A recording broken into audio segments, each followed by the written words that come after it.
Hi hello everyone, welcome back my channel. ఈరోజు మనం 9th class 3వ చాప్టర్ పరమాణువులు మరియు అణువుల గురించి ఈరోజు నేర్చుకోబోతున్నాం. క్రీస్తు పూర్వం 500 సంవత్సరాల నాటికే భారతదేశంలో పదార్థ విభజన గురించిన సమాలోచన జరిగింది. అంటే 500 సంవత్సరాల కిందటే పదార్థం అనేది ఏ విధంగా విభజన జరుగుతుంది అనే దాని గురించి ఆలోచన అనేది జరిగిందనమాట. పదార్థములను చిన్న చిన్న భాగాలుగా విభజించుకుంటూ పోతే మనకు అత్యంత చిన్నవైన కణాలను పొందుతామని భారతీయ తత్వ శాస్త్రవేత్త అయిన మహర్షి కణాదుడు ప్రతిపాదించాడు. మనం ఒక పదార్థాన్ని చిన్న చిన్న భాగాలుగా విభజించుకుంటూ పోతే అది ఇంకా విభజించలేనంటువంటి చిన్న కణం అనేది ఏర్పడుతుంది అని ఎవరు చెప్పారంటే కణాదుడు అనే అతను ప్రతిపాదించాడు.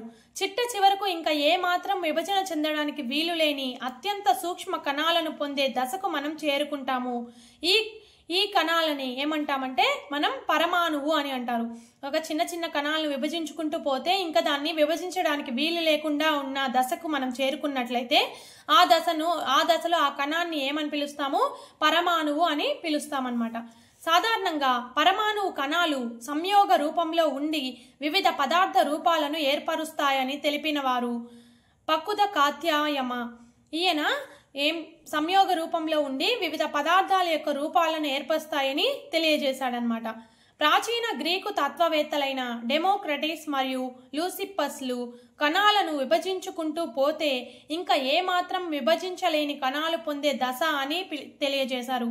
వీళ్ళు కూడా ఏం తెలియజేశారు? గ్రీకు తత్వవేత్తలు ఏం తెలియజేశారంటే ఇంకా ఆ కణాన్ని విభజించుకుంటూ పోతే ఇంకా ఏమాత్రం కూడా విభజించలేని కణాలు అనేవి మనం పొందే దశకు మనం చేరుకుంటాము అని వీళ్ళు తెలియజేశారు. 18వ శతాబ్దం చివరికి మూలకాలకు మరియు సంయోగ పదార్థాలకు మధ్య భేదాలను శాస్త్రవేత్తలు గుర్తించారు. మూలకాలు అలాగే సంయోగ పదార్థాలు అనేవి వేరువేరు అని శాస్త్రవేత్తలు 18వ శతాబ్దంలోనే కనుగొనడం జరిగింది. యాంటోనీ ఎల్ లెవోయిజర్ అనే అతను 2 ముఖ్యమైన రసాయనిక సంయోగ నియమాలను ప్రతిపాదించడం ద్వారా రసాయన శాస్త్రాలకు పునాది వేశారు. ఈ రసాయన శాస్త్రానికి పునాది వేసింది ఎవరంటే యాంటోనీ ఎల్ లెవోయిజర్ అనే అతను ఒక ముఖ్యమైన 2 రసాయన సంయోగ నియమాలు అనేది ప్రతిపాదించడం జరిగింది. అవేంటంటే లెవోయిజర్ మరియు జోసెఫ్ ఎల్ ప్రౌస్ట్లు అనేక ప్రయోగాలు చేసిన తర్వాత 2 రసాయన సంయోగ నియమాలను ప్రతిపాదించారన్నమాట. అవి ఏంటంటే ఒకటి ద్రవ్య నిత్యత్వ నియమము, అలాగే స్థిరానుపాత నియమము. ఈ 2 నియమాలను వాళ్ళు ప్రతిపాదించారు. ఎవరు? లెవోయిజర్ అలాగే జోసెఫ్ ఎల్ ప్రౌస్ట్లు ఈ 2 రసాయన సంయోగ నియమాలను ప్రతిపాదించడం అనేది జరిగింది. వాటి గురించి వివరంగా ఇప్పుడు చూద్దాం. ద్రవ్య నిత్యత్వ నియమం. ఈ ద్రవ్య నిత్యత్వ నియమం అంటే ఏంటంటే ఒక రసాయనిక చర్యలో పదార్థాన్ని సృష్టించలేము మరియు నాశనం చేయలేము అని తెలియజేసేదే ద్రవ్య నిత్యత్వ నియమం అన్నమాట. దానికి ఉదాహరణ తీసుకున్నట్లయితే 2 వేరువేరు ద్రావణాలను పూర్తిగా కలిసిపోయే విధంగా చేసి ఆ ద్రావణం బరువును నమోదు చేసుకున్న తర్వాత అలాగే ముందు విడివిడిగా ఆ ద్రావణాల యొక్క బరువులు తీసుకున్నట్లయితే ఆ 2 బరువుల్లో అనేది తేడా ఏమాత్రం కనిపించదన్నమాట. అంటే వాటి యొక్క ద్రవ్యరాశిలో ఎటువంటి తేడా అనేది ఉండదు. అంటే పదార్థాన్ని ఏ రకమైన పదార్థాన్ని మనం సృష్టించలేదు, అలాగే నాశనం చేయలేమన్నమాట. దానినే ఏం నియమం అంటారు? ద్రవ్య నిత్యత్వ నియమం అంటారు. 2వ నియమం వచ్చేసి స్థిరానుపాత నియమం. ఇది చాలా సమ్మేళనాలు 1 కంటే ఎక్కువ మూలకాలతో ఏర్పడతాయి. కొన్ని సమ్మేళనాలు అనేవి 1 కంటే ఎక్కువ మూలకాలతో అనేవి ఏర్పడతాయి. ప్రతి సమ్మేళనంలో అవే మూలకాలు అవే నిష్పత్తిలో ఉంటాయని తెలుపుతుంది. ఇది ఒక సమ్మేళనంలో మూలకాలు అనేవి అవే నిష్పత్తిలో ఉంటాయని తెలియజేసే నియమం ఏంటంటే స్థిరానుపాత నియమం. ఒకవేళ ఉదాహరణకు తీసుకున్నట్లయితే నీరు సమ్మేళనంలో హైడ్రోజన్ అలాగే ఆక్సిజన్ యొక్క భారాల నిష్పత్తి ఎల్లప్పుడూ 1:8 గానే ఉంటుంది.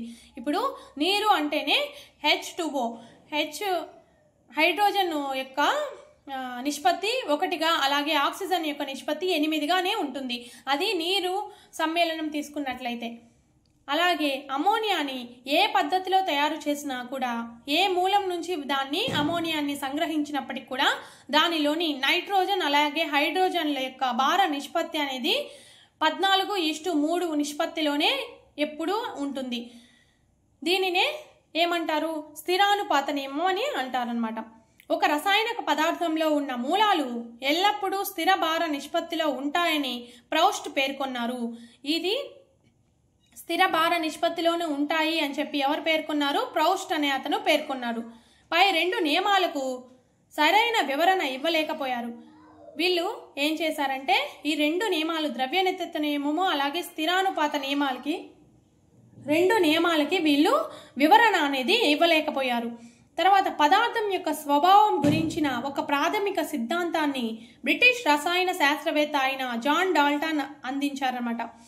పదార్థం యొక్క స్వభావాన్ని గురించిన ప్రాథమిక ఒక సిద్ధాంతాన్ని జాన్ డాల్టన్ అనే అతను అందించారు. ఈయన ఏ రసాయనిక శాస్త్రవేత్త? బ్రిటిష్ రసాయనిక శాస్త్రవేత్త. ద్రవ్య నిత్యత్వ నియమము అలాగే స్థిరానుపాత నియమానికి డాల్టన్ పరమాణు సిద్ధాంతం వివరణ ఇచ్చింది.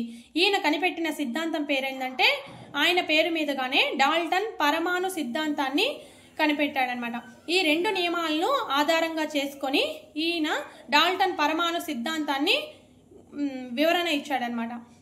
జాన్ డాల్టన్ అనే అతను 1766లో ఇంగ్లాండ్లోని ఒక పేద చేనేతకారుల కుటుంబంలో జన్మించారు. 1808వ సంవత్సరంలో పదార్థ అధ్యయనంలో కీలక మలుపుగా భావించే పరమాణు సిద్ధాంతాన్ని సమర్పించాడు. ఈయన ఈ పరమాణు సిద్ధాంతాన్ని ఎప్పుడు సమర్పించాడంటే 1808లో ఈయన ఈ సిద్ధాంతాన్ని తెలియజేశాడు. జాన్ డాల్టన్ పరమాణు సిద్ధాంతం ప్రకారం మూలకాలైన, సంయోగ పదార్థాలైన లేదా మిశ్రమ పదార్థాలైన పదార్థాలన్నీ అత్యంత సూక్ష్మ కణాలుగా పిలువబడే పరమాణువులచే నిర్మితమవుతాయి అని తెలియజేశాడు. పరమాణు సిద్ధాంతం అంటే ఏంటంటే, మూలకాలైన, సంయోగ పదార్థాలైనా లేదా మిశ్రమ పదార్థాలైనా ఏమి పదార్థాలైనా కూడా అత్యంత సూక్ష్మమైన కణాలతోనే ఏర్పడతాయి, అవే పరమాణువులు అని ఈయన తెలియజేయడం జరిగింది. ఈ పరమాణు సిద్ధాంతంలో ఉండే ప్రతిపాదనలు, ఆయన ఈ సిద్ధాంతంలో ఎటువంటి ప్రతిపాదనలు చేశాడో ఇప్పుడు చూద్దాం. పదార్థము పరమాణువులు అనబడే రసాయనిక చర్యలో పాల్గొనే అతి సూక్ష్మ కణాలచే నిర్మితమవుతుంది. కణాలు అనేవి, పరమాణువులు అనేవి సూక్ష్మ కణాలచే నిర్మితమవుతుంది అని తెలియజేశాడు. పరమాణువులు విభజించడానికి వీలు లేనివి. ఒక రసాయనిక చర్యలో పరమాణువులను సృష్టించలేము, నాశనం చేయలేము. ఈయన కూడా ఏం చెప్పాడు? ద్రవ్య నిత్యత్వ నియమం ప్రకారమే ఈయన కూడా పరమాణువులు అనేవి విభజించడానికి వీలు లేకుండా ఉన్నటివి, అలాగే రసాయనిక చర్యలో పరమాణువులను సృష్టించలేము, అలాగే నాశనం చేయలేము అని తెలియజేయడం జరిగింది. ఒకే మూలకానికి చెందిన పరమాణువుల ద్రవ్యరాశిని రసాయనిక ధర్మాలు ఒకే విధంగా ఉంటాయి. ఒక మూలకానికి సంబంధించిన దాంట్లో ఉండే పరమాణువులు అన్నీ అనేది ఒకే రకమైన ద్రవ్యరాశి, అలాగే ఒకే రకమైన రసాయనిక ధర్మాలను అనేటివి కలిగి ఉంటాయి. వేర్వేరు మూలక పరమాణువుల ద్రవ్యరాశులు, రసాయనిక ధర్మాలు అనేటివి వేరువేరుగా ఉంటాయి. అంటే ఒక మూలకంలో ఉండే పరమాణువులన్నిటి ద్రవ్యరాశి, రసాయనిక ధర్మాలు ఒకే విధంగా ఉంటాయి. అలాగే వేరువేరు మూలక పరమాణువుల యొక్క ద్రవ్యరాశులు, రసాయన ధర్మాలు అనేవి వేరువేరుగా ఉంటాయి అని తెలియజేశాడు. విభిన్న మూలక పరమాణువులు ఒక సరళ పూర్ణాంక నిష్పత్తిలో సంయోగం చెంది సంయోగ పదార్థాలను ఏర్పరుస్తాయి. ఈ మూలక పదార్థాలు విభిన్నమైన మూలక పరమాణువులన్నీ కలిసి ఒక సరళ పూర్ణాంక నిష్పత్తిలో సంయోగం చెంది సంయోగ పదార్థాలను ఏర్పరుస్తాయి. ఇచ్చిన సమ్మేళనంలో కలిగిన వివిధ రకాలైన పరమాణువులు వాటి సాపేక్ష సంఖ్య ఎల్లప్పుడూ స్థిరంగానే ఉంటుంది. ఇచ్చిన సమ్మేళనంలో కలిగిన వివిధ రకాలైన పరమాణువులు వాటి సాపేక్ష సంఖ్యకు ఎప్పుడూ స్థిరంగానే ఉంటుంది అని ఈయన తెలియజేశాడు. తర్వాత పరమాణువు అంటే ఏంటి అనేది మనం ఇప్పుడు తెలుసుకుందాం. పదార్థాల యొక్క నిర్మాణాత్మక ప్రమాణాలే పరమాణువులు. ఒక పదార్థం నిర్మించాము అంటే అందులో అతి సూక్ష్మమైన పరమాణువులతో నిర్మించబడింది అని అర్థం. అదే నిర్మాణాత్మక ప్రమాణం ఏంటంటే పరమాణువులు. పరమాణువు యొక్క వ్యాసార్థాన్ని నానోమీటర్లతో కొలుస్తారు. ఒక పరమాణువు యొక్క వ్యాసార్థాన్ని దేంతో కొలుస్తారు? నానోమీటర్లతో కొలుస్తారు. 1/10⁹ మీటర్లు ఒక నానోమీటర్కి సమానం అన్నమాట. అలాగే ఒక మీటరు 10⁹ నానోమీటర్లకు సమానం. ఒక మీటరు ఎన్ని నానోమీటర్లు అంటే 10⁹ నానోమీటర్లకు సమానం. అలాగే హైడ్రోజన్ యొక్క వ్యాసార్థం, హైడ్రోజన్ వ్యాసార్థం ఎంత ఉంటుంది? మీటర్లలో చెప్పాలంటే 10⁻⁻10 మీటర్లు ఉంటుంది. నీటి అణువు వ్యాసార్థము 10⁻⁻9 ఉంటుంది. హిమోగ్లోబిన్ యొక్క వ్యాసార్థము 10⁻⁻8 మీటర్లుగా ఉంటుంది. ఇసుక రేణువు యొక్క వ్యాసార్థం అనేది 10⁻⁻4గా ఉంటుంది. చీమ యొక్క వ్యాసార్థము 10⁻⁻3గా ఉంటుంది. అలాగే పుచ్చకాయ యొక్క వ్యాసార్థము 10⁻⁻1గా ఉంటుంది. ఇవి వీటి యొక్క వ్యాసార్థాలు. తర్వాత పరమాణు ఉపరితలాలను ఆధునిక మూలక ఆవర్తన చిత్రాల ద్వారా చూడవచ్చు.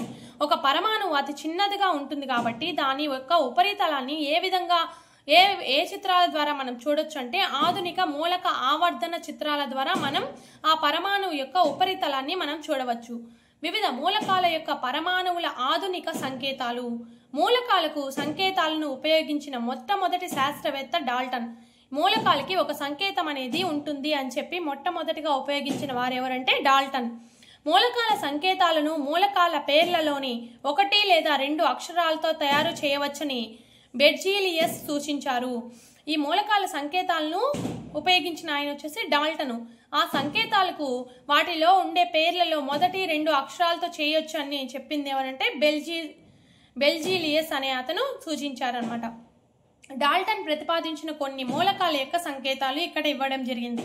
ఇది హైడ్రోజన్, ఫాస్ఫరస్, సి అంటే కాపర్, రాగి, గోల్డ్ బంగారము, carbon, sulphur, sesame, platinum, oxygen, ఇనుము, వెండి, పాదరసం.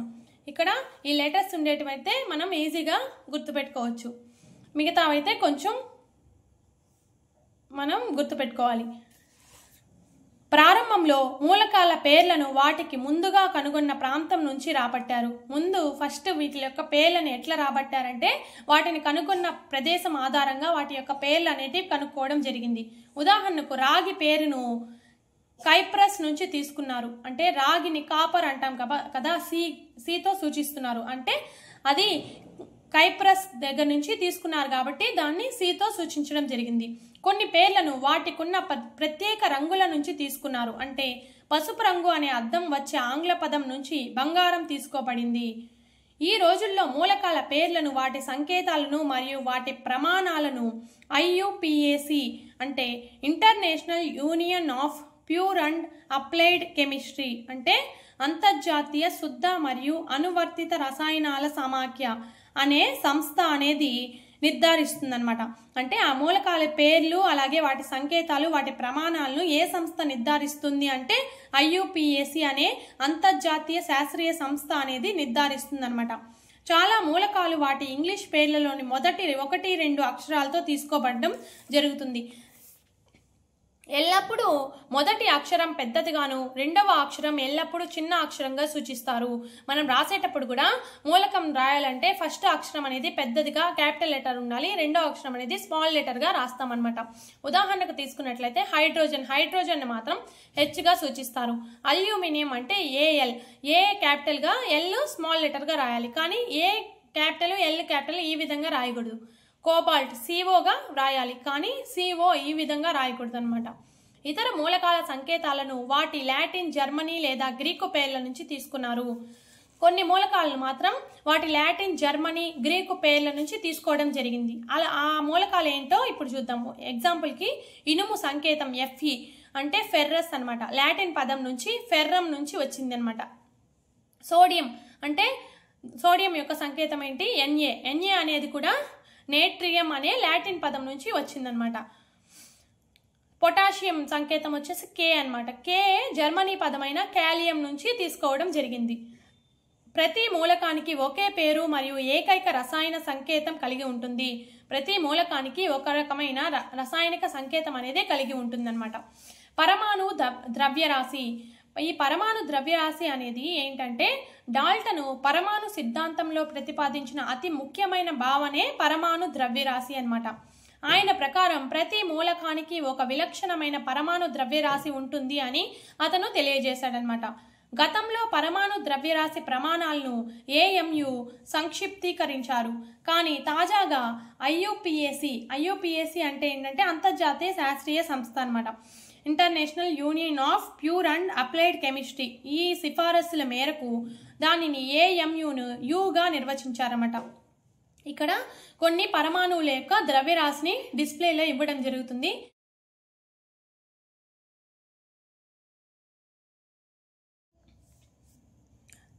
తర్వాత 1961లో విశ్వవ్యాప్తంగా అంగీకరించబడిన పరమాణు ద్రవ్యరాశి ప్రమాణంగా పరమాణు ద్రవ్యరాశులను లెక్కించడానికి కార్బన్ 12 ఐసోటోపులను ప్రామాణిక సూచికగా ఎన్నుకున్నారు. అన్నిటి పరమాణు యొక్క ద్రవ్యరాశిని లెక్కించడానికి ఒక ప్రామాణిక సూచికను అనేది ఎన్నుకున్నారు. అదేంటంటే కార్బన్ 12 ఐసోటోపును సూచికగా ఎన్నుకోవడం జరిగింది. అన్ని మూలకాల పరమాణు ద్రవ్యరాశులను కార్బన్ 12 పరమాణు ద్రవ్యరాశులతో పోల్చి కనుక్కున్నారు. అన్ని మూలకాల పరమాణు ద్రవ్యరాశుల్ని ఈ కార్బన్ 12 యొక్క పరమాణు ద్రవ్యరాశితో పోల్చి కనుక్కోవడం జరిగిందనమాట. తర్వాత కార్బన్ 12 పరమాణు ద్రవ్యరాశిలో 1/12వ భాగం కంటే ఎన్ని రెట్లు ఎక్కువ ఉంటుందో తెలిపే పరమాణువు యొక్క సరాసరి ద్రవ్యరాశిని మూలక పరమాణువు యొక్క సాపేక్ష పరమాణు ద్రవ్యరాశిగా నిర్వచించారు. సాపేక్ష పరమాణు ద్రవ్యరాశిగా నిర్వచించడం జరిగిందనమాట. అంటే 1/12వ భాగం కంటే ఎన్ని రెట్లు ఎక్కువ ఉంది అని తెలియజేసి ఆ పరమాణు యొక్క సరాసరి ద్రవ్యరాశిని అలాగే మూలకం పరమాణు యొక్క సాపేక్ష పరమాణు ద్రవ్యరాశిగా నిర్వచించడం జరిగింది. ఇక్కడ పరమాణు ద్రవ్యరాశులు అంటే హైడ్రోజన్ 1, కార్బన్ అంటే 12, నైట్రోజన్ అంటే 14, oxygen 16, sodium 23, magnesium 24, sulphur 32, chlorine 35.5, calcium 40 అనమాట. ఈ కొన్ని అనేది టెక్స్ట్ బుక్లో ఇవ్వడం జరిగింది. తర్వాత పరమాణువులు ఎలా ఉన్నాయి, ఈ పరమాణువులు అనేవి ఎలాగుంటాయి అని చెప్పి మనం ఇప్పుడు చూద్దాం. చాలా మూలకాల పరమాణువులు స్వతంత్రంగా ఉండలేవు. ఈ పరమాణువులు అనేవి స్వతంత్రంగా అనేవి ఉండలేవు. ఈ పరమాణువులు అనేవి అణువులు అలాగే మరియు అయాన్లను ఏర్పరుస్తుంది. ఈ పరమాణువులు అనేవి కొన్ని అణువులను అలాగే అయాన్లను ఏర్పరుస్తుంది. ఇప్పుడు ఈ టెక్స్ట్ బుక్లో అనేది ఒక 2 క్వశ్చన్స్ అయితే ఇచ్చినారు. అదేంటో చూద్దాం. పరమాణు ద్రవ్యరాశి ప్రమాణాన్ని నిర్వచించండి. అంటే పరమాణు యొక్క ద్రవ్యరాశి ప్రమాణం ఏం చెప్పాం, ఇంతకు ముందు చెప్పాం కదా. కార్బన్ 12 ఐసోటోప్ యొక్క ద్రవ్యరాశిలో 1/12వ వంతు భాగాన్ని పరమాణు ద్రవ్యరాశి అంటారు. అంటే దీనిని ప్రమాణంగా తీసుకొని అన్ని మూలకాల యొక్క ద్రవ్యరాశిని అనేది కనుక్కోవడం జరిగింది. సాధారణంగా కంటితో పరమాణువును చూడడం ఎందుకు సాధ్యం కాదు? మనం పరమాణువును అతి చిన్నవిగా ఉంటాయి అని చెప్పాం. వాటిని ఎందుకు చూడడానికి సాధ్యం కాదంటే వాటి యొక్క కాంతి తరంగదైర్ఘ్యం మన కళ్ళతో చూడగలిగే కాంతి తరంగదైర్ఘ్యం కంటే అవి చాలా చిన్నవిగా ఉండడం వల్ల మనం వాటిని కంటితో చూడలేమన్నమాట. మన కంటికి కనిపించే కాంతి తరంగదైర్ఘ్యం ఎంతంటే 50 నానోమీటర్లు. అంటే ఈ 50 నానోమీటర్ల కంటే చిన్నవిగా ఉంటాయి కాబట్టి మనం వాటి యొక్క ఉపరితలాన్ని మనం కంటితో చూడలేము. ఈ పరమాణువులు అనేవి 2 అణువులు అలాగే అయాన్లతో ఏర్పడతాయి అని చెప్పాం కదా. అంటే అణువులు అంటే ఏంటంటే రసాయనికంగా ఒకదానితో ఒకటి బంధించిన 2 లేదా అంతకన్నా ఎక్కువ పరమాణువులు కలిగిన సమూహాన్నే అణువులు అంటారు. అంటే అతి చిన్న కణాలని పరమాణువులు అంటారు. అంటే అవి 1 కంటే ఎక్కువ ఉండే పరమాణువుల యొక్క సమూహాన్ని ఏమంటారు? అణువు అంటారు అనమాట. ఈ అణువులో కలిగిన పరమాణువులు ఆకర్షణ బలం చే దగ్గరగా కలిసి ఉంటాయి. అవి దగ్గరగా కలిసి ఉండడం వల్ల వాటి మధ్య అనేది ఆకర్షణ బలం అనేది ఉంటుంది. ఒకే మూలకానికి చెందిన లేదా వేర్వేరు మూలకాలకు చెందిన పరమాణువులు కలిసి అణువులను ఏర్పరుస్తాయి. అణువుల్ని ఏర్పరచాలి అంటే ఒకే మూలకానికి చెందిన పరమాణువులు అనేవి ఉండనవసరం లేదు. ఒక మూలకానికి సంబంధించిన ఉండొచ్చు, వేర్వేరు మూలకానికి సంబంధించిన పరమాణువులన్నా కలిపి అణువులు అనేవి ఏర్పడతాయి అన్నమాట. మూలకాల అణువులు ఒకే రకానికి చెందిన పరమాణువులచే మూలక అణువులు ఏర్పడతాయి. ఈ మూలకాల యొక్క అణువులు ఒకే రకానికి చెందిన పరమాణువులచే ఏర్పడిన అణువులను ఏమంటారంటే మూలక అణువులు అంటారు. హీలియం, ఆర్గాన్ మొదలైనవి చాలా మూలక అణువులు ఒకే ఒక మూలకాలతో పరమాణువుల నుంచి ఏర్పడతాయి. అంటే ఒకే ఒక మూలక పరమాణువుల నుంచి ఏర్పడేటివి కొన్ని ఉన్నాయన్నమాట. అవి హీలియం, మొదలైనవి చాలా మూలక అనేటివి ఏర్పడతాయి. అలోహాల్లో అలా జరగదు. అలోహాల్లో ఏంటంటే 1 కంటే ఎక్కువ మూలకాల అనేవి పరమాణువులచే ఏర్పడుతుంది అనమాట. ఒక ఆక్సిజన్ అణువు అంటే ఇక్కడ ఎగ్జాంపుల్కి ఒక ఆక్సిజన్ అణువు అంటే O2 అనమాట. ఇక్కడ 2 ఆక్సిజన్ పరమాణువులచే కలిగి ఉంటుంది. అందువలన దీన్ని O2గా మనం సూచించడం జరుగుతుంది. O2ని ఏమంటారంటే ద్విపరమాణుక అణువు అంటారు. ఇందులో 2 పరమాణువులు కలిపి ఆక్సిజన్ అణువును ఏర్పడుతుంది కాబట్టి దీనిని ద్విపరమాణుక అణువు అని అంటారనమాట. O3కి తీసుకున్నట్లయితే O3 మళ్ళీ ఆక్సిజన్ అణువు అవ్వదు. O3 అంటే ఓజోన్ అణువు అవుతుంది అనమాట. ఈ ఓజోన్లో ఎన్ని ఆక్సిజన్ పరమాణువులు ఉంటాయి? 3 ఆక్సిజన్ పరమాణువులు ఉంటాయి. ఆ 3 ఆక్సిజన్ పరమాణువులు ఉంటే దాన్ని ఏమంటారు? ఓజోన్ అంటారు అనమాట. ఒక అణువును ఏర్పరిచే పరమాణువుల సంఖ్యని దాని పరమాణుకత అంటారు. అంటే అణువు అనేది ఎన్ని పరమాణువులచే ఏర్పడింది అని చెప్పే ఈ పరమాణువు యొక్క సంఖ్యను ఏమంటారంటే పరమాణుకత అని అంటారనమాట. కొన్ని మూలకాల పరమాణుకతలు అలోహాలకు వస్తే ఆర్గాన్ వచ్చేసి ఏక పరమాణుకత కలిగింది. అలాగే హీలియం కూడా ఏక పరమాణుత అంటే ఉత్త He ఉంటుంది. హీలియం అంటే He, ఆర్గాన్ అంటే Ar అనమాట. ఇట్లా ఒక్కటే ఉంటుందన్నమాట. ఆక్సిజన్, హైడ్రోజన్, నైట్రోజన్ అలాగే క్లోరిన్ ఇవన్నీ కూడా ద్విపరమాణుక పరమాణువులతో ఏర్పడుతుంది. పాస్పరస్ అలాగే సల్ఫర్ వచ్చేసి పాస్పరస్ పరమాణుకత అలాగే సల్ఫర్ వచ్చేసి బహుపరమాణుకతను కలిగి ఉంటుంది. సమ్మేళనాల అణువులు. ఒక సమ్మేళనం ఏర్పడిందంటే అందులో అణువులు అనేవి ఏ విధంగా ఉంటాయి అనేది చూద్దాం. వేర్వేరు మూలకాలకు చెందిన పరమాణువులు ఒక నిర్దిష్ట నిష్పత్తిలో కలిసి సమ్మేళన అణువులను ఏర్పరుస్తుంది. అంటే వేర్వేరు మూలకాలకు చెందిన పరమాణువులన్నీ ఒక నిర్దిష్టమైన నిష్పత్తిని కలిగి అవి సమ్మేళనంలోని అణువులను అనేవి ఏర్పరుస్తుంది. ఒక నిష్పత్తి కలిగి ఉంటుంది అనమాట ఆ సమ్మేళనంలోని అణువులన్నీ. ఇప్పుడు ఉదాహరణకి నీరు తీసుకున్నట్లయితే H2O. ఇందులో దీని యొక్క రసాయనిక ఫార్ములా సంకేతం ఏంటంటే H2O అనమాట. ఇందులో హైడ్రోజన్లు 2 ఉంటాయి, ఆక్సిజన్ 1 ఉంటుంది. వీటి యొక్క నిష్పత్తి ఎత్తుకున్నట్లయితే 1:8 నిష్పత్తిలో ఉంటుందన్నమాట. అలాగే అమోనియం NH3తో సూచిస్తారు. ఇందులో నైట్రోజన్ అలాగే హైడ్రోజన్ అనేది ఉంటుంది, పరమాణువులు ఉంటాయి. ఈ పరమాణువులు యొక్క నిష్పత్తి అనేది 14:3గా ఉంటుంది. అలాగే పరమాణువు సంఖ్య ఏంటంటే నైట్రోజన్ 1, హైడ్రోజన్ 3గా ఉంటుందన్నమాట. కార్బన్ డైఆక్సైడ్ అంటే CO2. ఇందులో కార్బన్ ఉంటుంది, ఆక్సిజన్ ఉంటుంది. వీటి యొక్క నిష్పత్తి ఎంత? 3:8గా ఉంటుందన్నమాట. వీటి యొక్క సరళ నిష్పత్తి కూడా మనం తెలుసుకోవచ్చు అనమాట. సరళ నిష్పత్తి అంటే ఏ విధంగా తెలుసుకోవచ్చు అంటే ద్రవ్యరాశి నిష్పత్తి అలాగే బై పరమాణువు యొక్క ద్రవ్యరాశిని తీసుకున్నట్లయితే మనకి సరళ నిష్పత్తి అనేది వస్తుందన్నమాట. ఎగ్జాంపుల్కి టెక్స్ట్ బుక్లో ఇచ్చున్నారు. H2O సరళ నిష్పత్తి కనుగొనుట 1:8 అనమాట. 1:8 వచ్చేసి హైడ్రోజన్ నీరు యొక్క నిష్పత్తి అనమాట. H సరళ నిష్పత్తి 2, O సరళ నిష్పత్తి 1గా వస్తుంది. ఈ విధంగా నీటి అణువులో పరమాణువుల మధ్య నిష్పత్తి అనేది 2:1గా ఉంటుంది. అంటే చెప్పాను కదా, H యొక్క పరమాణువులు 2 ఉంటాయి, O పరమాణువులు 1 ఉంటుంది. కాబట్టి 2:1లో ఉంటుంది. అయాన్లు అణువుల తర్వాత అయాన్లతో ఏర్పడుతుంది పరమాణువులు అని చెప్పాము. అయాన్ అంటే ఏంటంటే అయాన్లు అనేవి ధనావేశము లేదా రుణావేశాన్ని కలిగిన ఆవేశపూరిత కణాలు. అంటే ప్లస్ మైనస్ అనే అయాన్లు అనేవి కలిగి ఉంటుందన్నమాట. లోహ మరియు అలోహాలతో తయారైన సమ్మేళనాలు ఆవేశపూరిత కణాలను కలిగి ఉంటుంది. ఈ లోహ మరియు అలోహాలతో తయారైన సమ్మేళనాలు ఆవేశపూరిత కణాలతో కలిగి ఉంటుందన్నమాట. రుణావేశం కలిగిన అయాన్ను యానయాన్ అని, ధనావేశం కలిగిన అయాన్ను క్యాటయాన్ అంటారు. రుణావేశం కలిగిన అయాను అంటే మైనస్ గుర్తు ఉంటే దాన్ని యానయాన్ అని, ప్లస్ గుర్తు ఉన్నట్లయితే అది ధనావేశం కలిగిన అయాన్ని క్యాటయాన్ అని అంటారనమాట. ఉదాహరణకు సోడియం క్లోరైడ్ తీసుకుంటే NaClలో N అనేది ధనాయాన్ అంటే క్యాటయాన్గా, Cl అనేది యానయాన్గా మనకి ఉంటుందన్నమాట. ఒక పరమాణువుల సమూహం కనుక ఆవేశాన్ని కలిగి ఉంటే దానిని బహుపరమాణుకత అయాన్ అని అంటారు. ఒక పరమాణువుల యొక్క సమూహంలో కనుక ఆవేశం అనేది కలిగి ఉన్నట్లయితే దాన్ని ఏమంటారంటే బహుపరమాణుకత అయాన్ అని అంటారనమాట.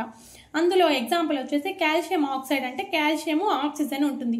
అది ఎంత నిష్పత్తిలో ఉంటుంది? 5:2గా ఉంటుంది. అలాగే మెగ్నీషియం సల్ఫైడ్, మెగ్నీషియము సల్ఫర్ అనేది 3:4 నిష్పత్తిలో ఉంటుంది. సోడియం క్లోరైడ్ కూడా సోడియం క్లోరిన్ అనేది 23:35.5. క్లోరిన్ యొక్క నిష్పత్తి తెలుసు కదా, 35.5. తర్వాత రసాయన సాంకేతికాలు రాయడం.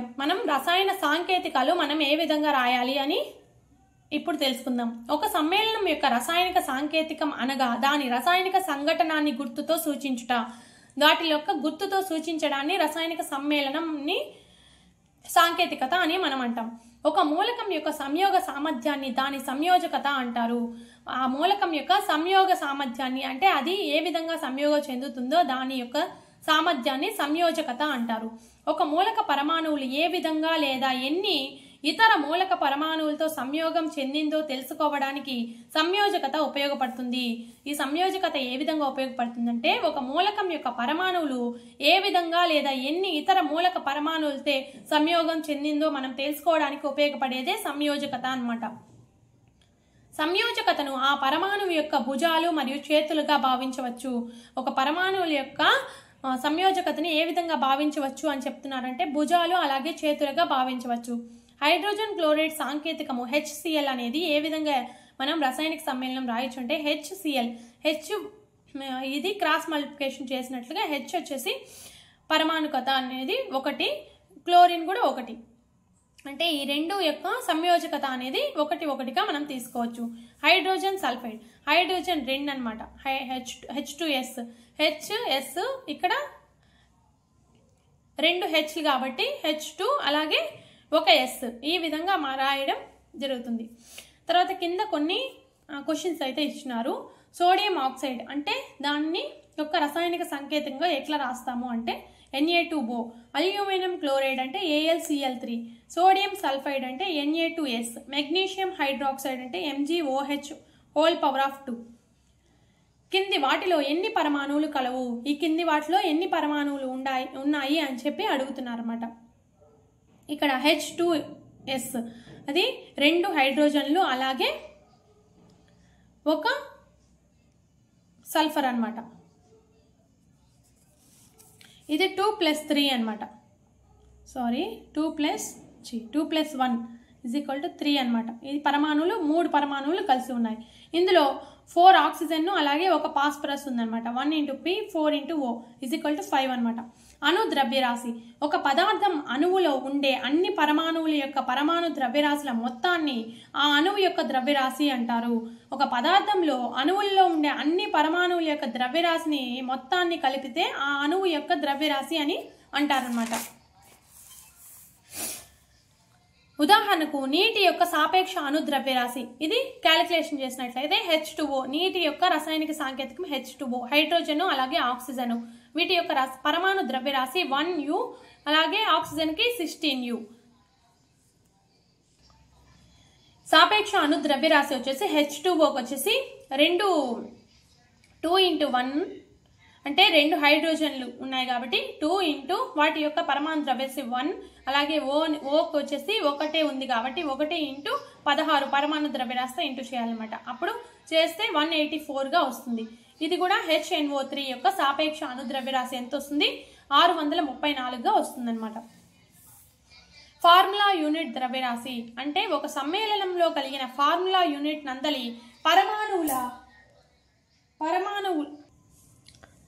ఫార్ములా యూనిట్ ద్రవ్యరాశి అంటే ఏంటంటే ఒక సమ్మేళనంలో కలిగిన ఫార్ములా యూనిట్ అందలి పరమాణువుల అన్నిటి యొక్క ద్రవ్యరాశుల మొత్తాన్ని ఈ ఫార్ములా యూనిట్ ద్రవ్యరాశి అంటారు. ఇప్పుడు CaCl2 యొక్క ఫార్ములా యూనిట్ ద్రవ్యరాశి ఎంత అంటే Ca పరమాణు ద్రవ్యరాశి ప్లస్ అలాగే ఎన్ని క్లోరిన్లు ఉన్నాయో అన్ని క్లోరిన్ ఇంటూ క్లోరిన్ పరమాణు ద్రవ్యరాశి వేసుకుంటే వస్తుందన్నమాట. అంటే Ca పరమాణు ద్రవ్యరాశి 1 కాబట్టి అది 40 ప్లస్ 2 × 35.5 మొత్తం టోటల్ చేస్తే 111U అనమాట. యూతో సూచిస్తారనమాట పరమాణు ద్రవ్యరాశిని. అలాగే ఇంతటితో ఈ చాప్టర్ అనేది కంప్లీట్ అయిపోయింది. టెక్స్ట్ బుక్ ప్రకారం పాయింట్ టు పాయింట్ అనేది ఇక్కడ ఎక్స్ప్లెయిన్ చేయడం జరిగింది. తర్వాత టెక్స్ట్ బుక్ వెనకాల అభ్యాసం చూసినట్లయితే కొన్ని క్వశ్చన్స్ అయితే ఇవ్వడం జరిగింది. ఇందులో ఫస్ట్ క్వశ్చన్ 0.24 గ్రాములు గల ఒక నమూనా నందు ఆక్సిజన్ మరియు బోరాన్ సంయోగ పదార్థంలో 0.096 గ్రాముల బోరాన్ మరియు 0.144 గ్రాముల ఆక్సిజన్ ఉన్నది. భారం పరంగా సమ్మేళనం యొక్క సంఘటన శాతం అనేది ఎంత అంటే ఈ బోరాను అలాగే ఆక్సిజన్ యొక్క శాతాన్ని కనుగొనమని చెప్తున్నారు. బోరాన్ సంఘటన శాతం, ఈ సంఘటన శాతం అనేది ఎట్లా కనుక్కోవాలంటే ఈ బోరాన్ యొక్క ద్రవ్యరాశి బై అలాగే మొత్తం సమ్మేళనం యొక్క ద్రవ్యరాశి ఇంటూ 100 వేసుకోవాలి. అప్పుడు బోరాన్ ద్రవ్యరాశి ఎంత ఇచ్చినారు? 0.096 గ్రాములు ఇచ్చినారు. పై టోటల్ గ్రామ్స్ ఎంత? 0.24 ఇంటూ 100 వేస్తే ఇది క్యాలిక్యులేషన్ చేస్తే 40% అనేది మనకు వస్తుంది. అలాగే ఆక్సిజన్ సంఘటన శాతం అంటే ఆక్సిజన్ యొక్క ద్రవ్యరాశి 0.144 పై మొత్తం సమ్మేళనం ద్రవ్యరాశి 0.24 ఇంటూ 100 వేసుకుంటే 60% అనేది మనకి రావడం జరుగుతుంది.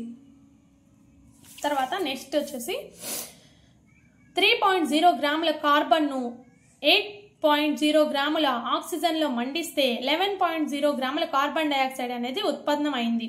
3.0 గ్రాముల కార్బన్ను 50 గ్రాముల ఆక్సిజన్తో మండిస్తే ఎంత ద్రవ్యరాశి కలిగిన కార్బన్ డైఆక్సైడ్ అనేది ఏర్పడుతుంది అని ఇక్కడ క్వశ్చన్ అడుగుతున్నారు. ఇక్కడ ఇది స్థిర నిష్పత్తి నియమం ప్రకారం ఈ నియమం ప్రకారం ఒక రసాయనిక సమ్మేళనంలో మూలకాలు ఎప్పుడు స్థిరమైన ద్రవ్యరాశి నిష్పత్తిని కలిగి ఉంటాయి. కాబట్టి ఇక్కడ మనకి లెక్క చూసినట్లయితే 3 గ్రాముల కార్బన్ 8 గ్రాముల ఆక్సిజన్తో మండించినప్పుడు 11 గ్రాముల కార్బన్ డైఆక్సైడ్ని అది ఏర్పరుస్తుంది అనమాట. అంటే 3:8 నిష్పత్తిలో అనేది ఉంటుందన్నమాట. అది నిష్పత్తి అనేది స్థిరంగా ఉంటుంది. కాబట్టి తర్వాత సందర్భంలో కూడా ఆ 3 గ్రాముల కార్బన్ని ఉపయోగించి 8 గ్రాముల ఆక్సిజన్ మాత్రమే చర్య జరుపుతుంది. మిగిలిన 50లో 8 పోతే 42 గ్రాములు, మిగిలిన 42 గ్రాముల ఆక్సిజన్ అనేది చర్య జరపకుండా అలాగే మిగిలిపోతుంది అనమాట. ఇది ఏ నియమం ప్రకారం జరుగుతుంది? స్థిర నిష్పత్తి నియమం ప్రకారం ఈ విధంగా జరుగుతుంది. తర్వాత కింది పదార్థాల యొక్క మోలార్ ద్రవ్యరాశులను లెక్కించాలి. అంటే వీటి యొక్క ద్రవ్యరాశులు ఎంత అంటే ఈథేన్ C2H2 దీని యొక్క పరమాణు భారం 12, హైడ్రోజన్ పరమాణు భారం 1. దీన్ని క్యాలిక్యులేషన్ చేస్తే 26గా మనకి రావడం జరుగుతుంది. అలాగే ఇక్కడ ఒక 5 అనేది ఇచ్చున్నారు. వీటి యొక్క పరమాణు ద్రవ్యరాశులు ఈ విధంగా ఉన్నాయి. ఫాస్ఫరస్కి 124గా, నైట్రిక్ ఆమ్లంకి 63గా, అలాగే సల్ఫర్కి 256, అలాగే హైడ్రోక్లోరిక్ ఆమ్లంకి HClకి 36.5గా పరమాణు మోలార్ ద్రవ్యరాశులు అనేవి రావడం జరిగింది. ఇంతటితో ఈ చాప్టర్ కూడా కంప్లీట్ అయిపోయింది. నా వీడియో కనుక మీకు నచ్చినట్లయితే లైక్ చేసి అలాగే షేర్ చేయండి. మరిన్ని చాప్టర్స్ కోసం నా ఛానల్ని సబ్స్క్రైబ్ చేసుకోండి. Thank you for watching. మీకు ఇంకా ఏ సబ్జెక్ట్స్ కావాలో కామెంట్ చేశారంటే ఆ సబ్జెక్ట్కి సంబంధించిన నోట్స్ అనేది మీకు ఇవ్వడం జరుగుతుంది. Thank you for watching.